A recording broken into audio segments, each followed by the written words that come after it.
கோவிலுக்கு என்ன பழம் கொடுத்தால் என்ன பலன் கிடைக்கும்? கடவுளுக்கு நாம் பலவிதமான பழங்களை படைத்து வழிபட்டாலும் இந்த ஒவ்வொரு பழமும் ஒவ்வொரு விதமான பலன்களை தரக்கூடியவை. நமக்கு என்ன தேவையோ அந்த வேண்டுதல் நிறைவேறுவதற்காகவும் அதற்குரிய பழங்களை கடவுளுக்கு படைத்து வழிபடலாம். கோவிலுக்கு என்ன பழத்தை நெய்வேத்தியமாக படைப்பதற்கு வாங்கி கொடுத்தால் என்ன பலன் கிடைக்கும் என்பதை தெரிந்து கொள்ளலாம். கோவிலுக்கு செல்லும் முறை. கோவிலுக்கு செல்லும்போது பலரும் வெறும் கையுடன் செல்வதையே வழக்கமாக கொண்டுள்ளனர். ஆனால் இது மிகவும் தவறான செயலாகும். கோவிலுக்கு செல்லும்போது கண்டிப்பாக அந்த தெய்வத்திற்குரிய மலர், அர்ச்சனை பொருட்கள், நிவேதன பொருட்கள் என்று ஏதாவது ஒன்றை கண்டிப்பாக வாங்கி கொண்டுதான் செல்ல வேண்டும். சிவன் கோவிலுக்கு செல்லும்போது 2 வில்வ இலையாவது வாங்கி கொண்டு செல்ல வேண்டும். அதேபோல் பெருமாள் கோவிலுக்கு செல்வது என்றால் சிறிதளவாது துளசி வாங்கி கொண்டு செல்ல வேண்டும். தெய்வங்களுக்கு படைக்கும் பழங்களும் பலன்களும். வாழைப்பழத்திற்கு கதலிப்பழம் என்றொரு பெயர் உண்டு. கதலி என்பவள் துர்வாச முனிவரின் மனைவி. துர்வாச முனிவரின் சாபத்திற்கு ஆளாகி உயிரை விட்ட கதலியை கண்டு அவரது தந்தை கதறி அழுகிறார்.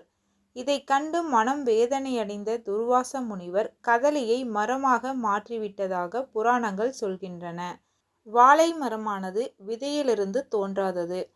இதனால் எச்சில் படாத, தீட்டு இல்லாத புனிதமான பழமாக கருதப்படுகிறது.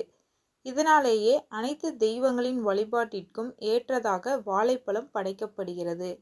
தெய்வத்திற்கு வாழைப்பழம் படைத்து வழிபடுவதால் அஷ்ட ஐஸ்வர்யங்களும் கிடைக்கும், தீர்க்க ஆயுள், நோய் நொடி இல்லாத வாழ்க்கை அமையும், நிம்மதியும் சந்தோஷமும் கிடைக்கும். செல்வத்தை தரும் பழங்கள். மாதுளை.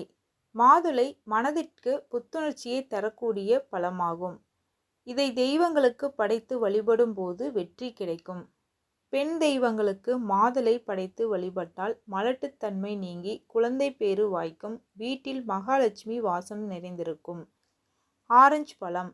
தெய்வங்களுக்கு ஆரஞ்சு பழத்தை படைத்து வழிபட்டால் வீட்டில் மங்களங்கள் நிறையும், தாலி பாக்கியம் பலப்படும், மாங்கல்ய தோஷம் விலகும், இதனால் திருமணத்தடை விலகும். எலுமிச்சை. எலுமிச்சை தெய்வீக கனி என ஆன்றோர்களால் சொல்லப்படும் பழமாகும்.